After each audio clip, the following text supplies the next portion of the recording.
Europa, pero realmente para ti, ¿cuál es el más importante?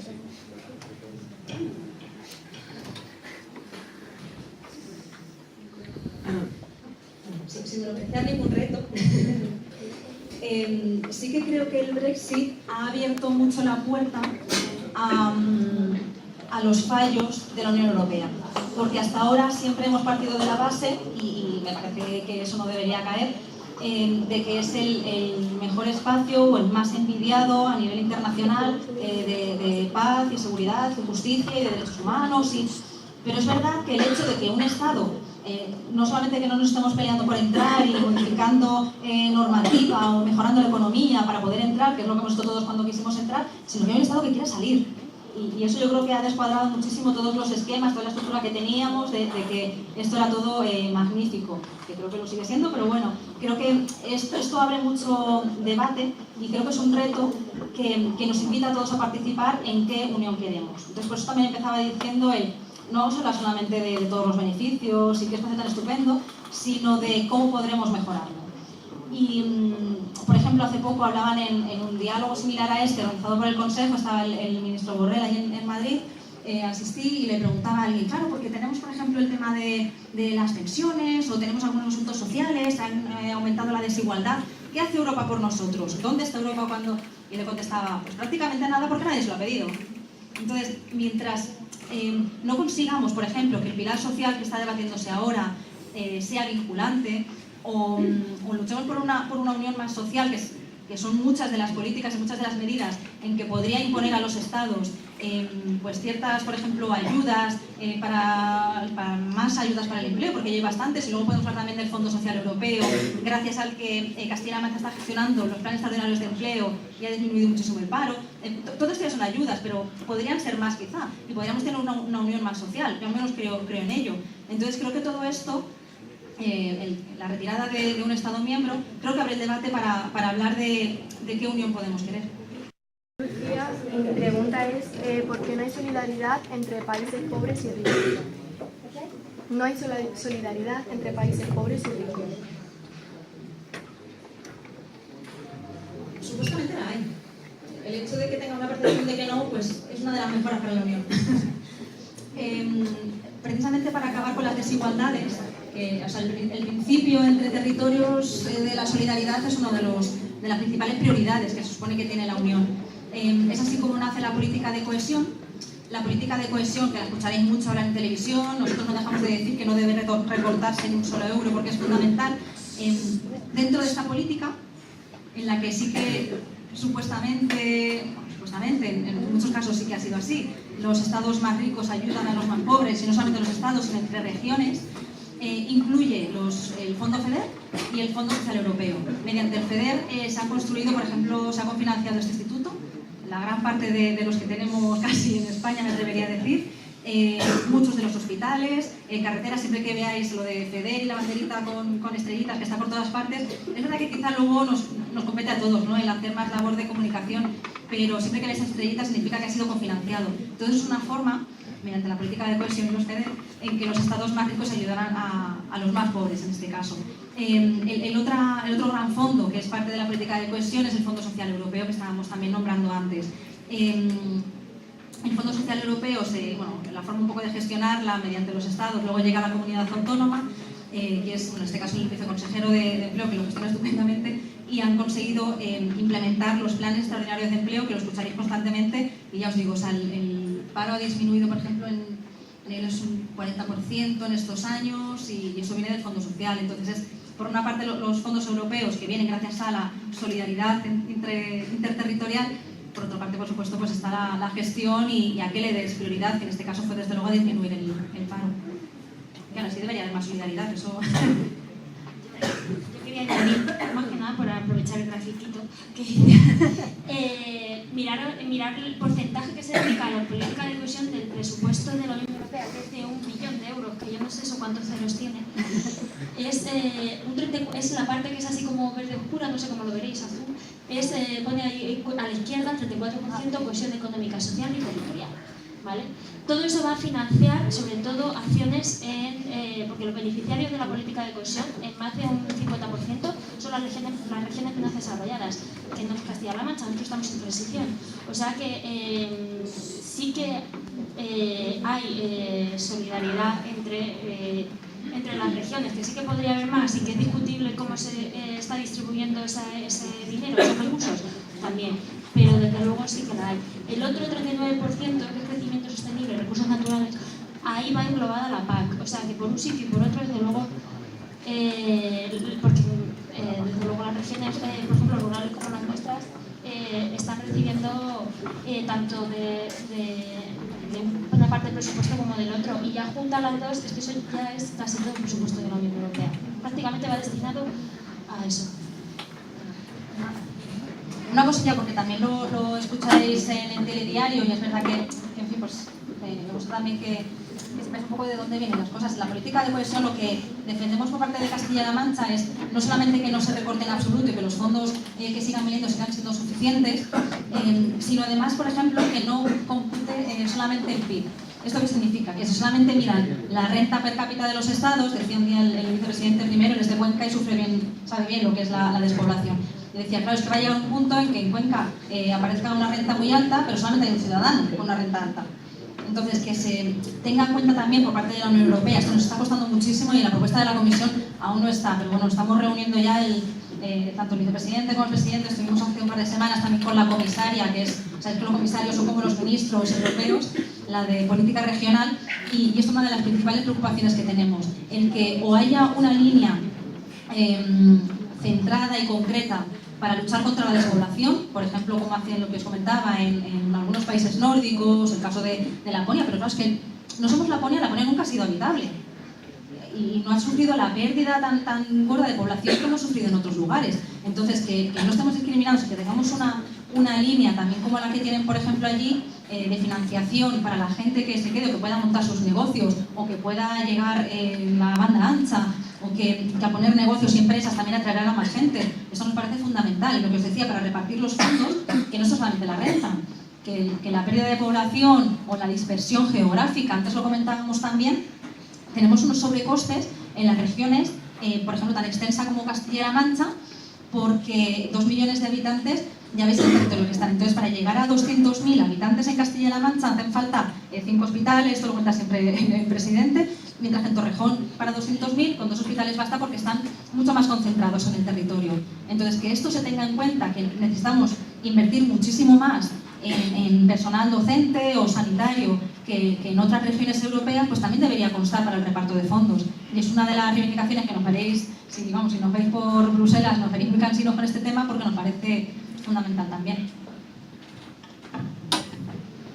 Hola, me llamo Nieves y tengo una pregunta sobre el Brexit. Sabemos que en el Reino Unido está formada a su vez por varios países y que en algunos, como en Escocia o en el norte de Irlanda, se votó en contra de la salida de la Unión Europea, al igual que en grandes ciudades como Londres. ¿Podría ser que esto animara a estas zonas, sobre todo Escocia, a volver a hacer un referéndum para su salida del Reino Unido? Muchos representantes escoceses es lo que solicitan. La semana pasada estuve en Bruselas o la anterior. Un lío de calendario, justo para el puente, que estuve en el pleno del Comité de las Regiones y vino Michel Barnier, que es el negociador único que tenemos por parte de la Unión Europea. Esto se hizo para que no se dividieran los intereses de unos países y de otros, sino que fuese todos los intereses manifestados por un solo negociador y que no consiguiese dividirnos. ¿Es que tenéis preguntas por allí? ¿Por respuestas? Sí. Para que no se dividiesen los intereses de los 27 Estados miembros. Entonces, este negociador, que es miembro de la Comisión Europea, vino al Comité de las Regiones a explicarnos un poco cómo estaba el asunto, pues en fin, lo que decimos, toda la cantidad de incertidumbre que había. Y a él, cuando pudimos intervenir las regiones para lanzarle las preguntas, los representantes escoceses, desde luego, dijeron, no, en la Unión nos queremos quedar. Entonces se quedan con Reino Unido y el Reino Unido que les hace que se de la Unión. Entonces sí que es verdad que hay bastante descontento en general y hay muchos representantes, ya te digo, que sí que el otro día, por ejemplo, manifestaban, por favor, ayudándonos. Claro, lo que le decía Michel Barnier es, por parte de la Unión Europea no podemos interferir en asuntos nacionales. Eso también lo tienen, es un principio también muy básico de ellos. Entonces tiene que ser ellos, a nivel interno, Escocia, con el gobierno británico, quienes lleguen a un acuerdo de si se puede hacer un referéndum o no. ¿Otra vez? otra posibilidad, otro escenario que se abre también, que el otro día lo hablábamos en la conferencia en este caso con la administración de administraciones territoriales y con el secretario de Estado, es si hubiera uno de los escenarios, puede ser incluso que se convoquen elecciones anticipadas. Bueno, ella acaba de ganar la moción de censura contra ella, pero pues puede ser que a lo mejor mañana el gobierno no se sostenga y convoquen elecciones. Todo esto frenaría el plazo, porque estamos ya abocados a que en marzo de 2019 ya están fuera y ya empiezan a computar el resto de 21 meses en este periodo de transición en el que decíamos que siguen bajo la normativa europea pero sin participar ni voz ni voto. Entonces, con todo este plazo, ¿qué haríamos? Existe también la opción de que el propio gobierno británico, si tiene que convocar elecciones, no hay nadie para negociar, ni nadie para decidir, pues directamente se tuviese que suspender o que ampliar, que prorrogar este plazo.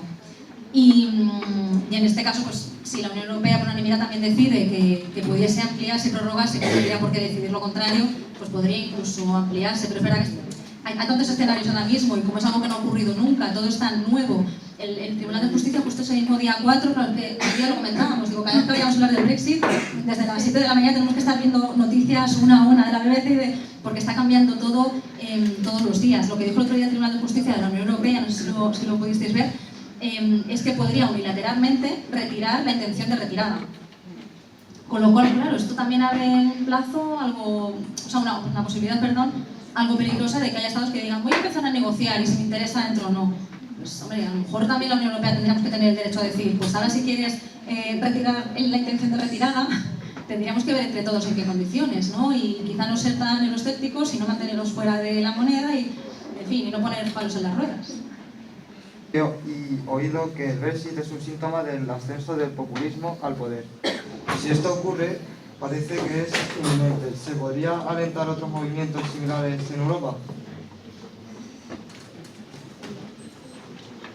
Bueno, pues más incertidumbre. Podría ser. Es verdad que partidos populistas y eurófobos, pero es que yo es lo que os comentaba antes, que me parece un poco una esquizofrenia, ¿no? Cuando hay algo que me falla o tengo un cierto descontento, en lugar de vamos a intentar arreglar este paraguas, que noto que no me protege todo lo que yo querría, porque es verdad que han aumentado las desigualdades y el desempleo en los últimos años con la crisis, eso es innegable. Entonces, ¿por qué no mejoramos las ayudas o por qué no pedimos pues una unión más fuerte y más social? Y en lugar de esto lo que se está haciendo es intentar destruir este paraguas. A mí es lo que es mi percepción personal, ¿no? de que es un poco paradójico. En España es verdad que somos, en otros estados sí que ha estado ocurriendo que el acceso, por ejemplo, de la extrema derecha incluso a poder o la simple creación de partidos que ya son eurófobos y lo dicen así abiertamente. En España esto afortunadamente no ha ocurrido, al menos de forma tan abierta, y ningún partido de entre todos los nuevos que se están creando, que se han venido creando, y el abanico más amplio de colores políticos, por decirlo así, nadie, hasta donde yo he oído, se ha atrevido a manifestar, al menos en un programa, la salida de la Unión Europea. Creo que en España, y además, bueno, si salvo que se cambien o que las estadísticas de Eurostat, que sabéis que son los que nos miden a muchos niveles los intereses o frustraciones o prioridades, lo que vienen diciendo es que los españoles somos de los más europeístas de toda la Unión Europea. Entonces, tengo la esperanza de que en España al menos tengamos la suficiente conciencia de qué supone la Unión Europea para nosotros, para nuestros derechos. Una pregunta también sobre el Brexit.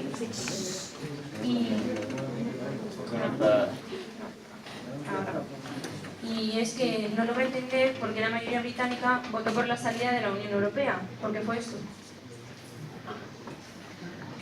La respuesta corta, por mentiras. Hubo muchísimas falacias.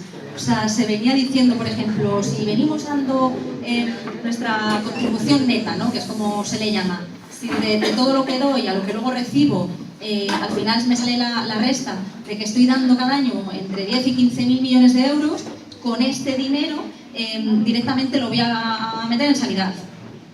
Esa cuenta no le sale a nadie. En la práctica lo que se está demostrando, o sea, bueno, aparte de que desde el día siguiente ya hubo dimisiones, porque en las propias entrevistas ya salía a relucir que era mentira lo que habían dicho y que era imposible aplicarlo así. ¿Por qué? Porque en la práctica vas a seguir perdiendo muchísimo tus propias empresas y tú como administración en intercambios comerciales, que no vas a poder exportar e importar de la misma forma. Pues ojalá sea lo más similar a lo que tenemos ahora, hay un tratado de libre comercio, se pretende que haya, quiero decir. Pero va a haber muchísimas pérdidas, ya las están habiendo. incluso por parte de toda Europa, pero al menos nosotros tenemos un poco más diluidas todos los perjuicios, pero ello ya es mucho lo que sus empresas se están viendo deterioradas porque hay mucha gente que le da miedo a lo mejor comerciar con ellos. Y eso que todavía estamos dentro del periodo en el que todavía son miembros. Por ejemplo, están invirtiendo toda la normativa europea que se han ido aplicando todo este tiempo, ellos van a tener que transponerla a su propio derecho, que en vez de ser derecho europeo tengan lo mismo, pero mediante el derecho británico.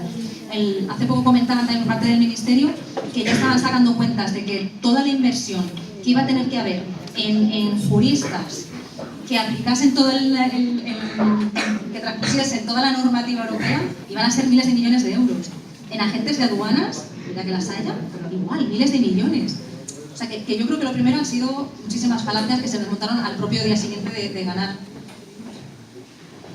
No, estoy completamente de acuerdo. De hecho, no sé si seguir las noticias a nivel europeo, pero la Comisión está bastante preocupada porque las elecciones al Parlamento Europeo y las próximas elecciones que haya en los Estados miembros a nivel regional, local o estatal, que intentar identificar estas fake news que se van a sacarlas a reducir y decir, no, esto no es.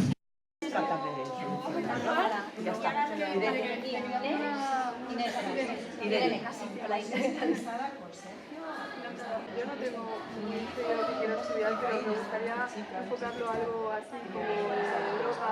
Es decir, para mí eres como un referente, en el sentido de que me gusta mucho la labor que estáis haciendo y eso. ¿Cómo podría hacerlo? ¿Cómo podríamos involucrarnos?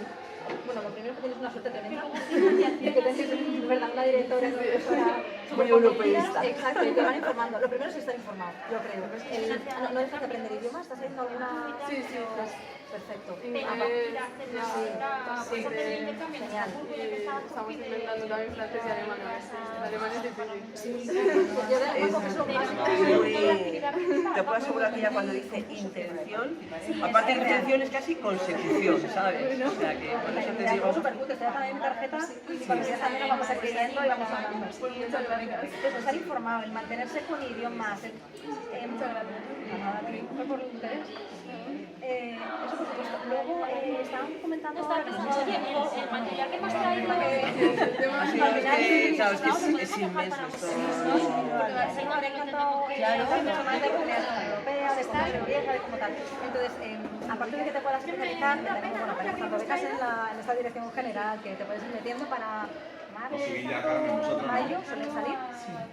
Luego pones en Google práctica Parlamento Europeo, la comisión o las agencias que están preguntas también, porque es que nosotros estamos más centrados en temas europeos, pero el tema internacional no se nos escapa y además ya te digo, a nivel personal es que no de las cosas que me gustaban también.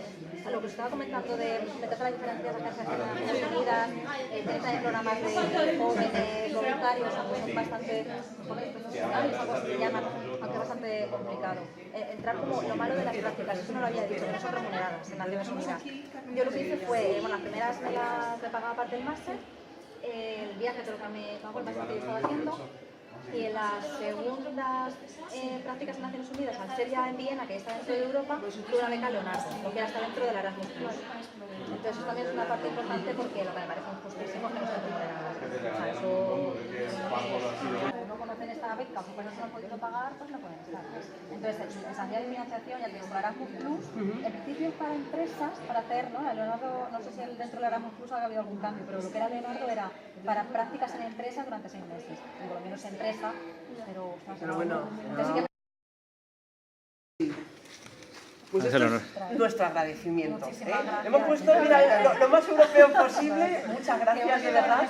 Y es que para nosotros es que, insisto lo que decía, que es un honor contar con vosotros y una suerte.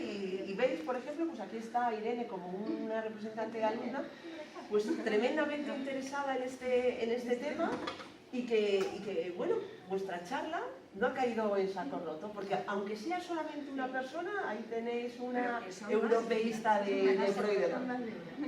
O sea que encantados y que seguimos colaborando. Lo que pedimos es colaboración con vosotros. La suerte la tienen vuestros alumnos, eso me ha quedado clarísimo.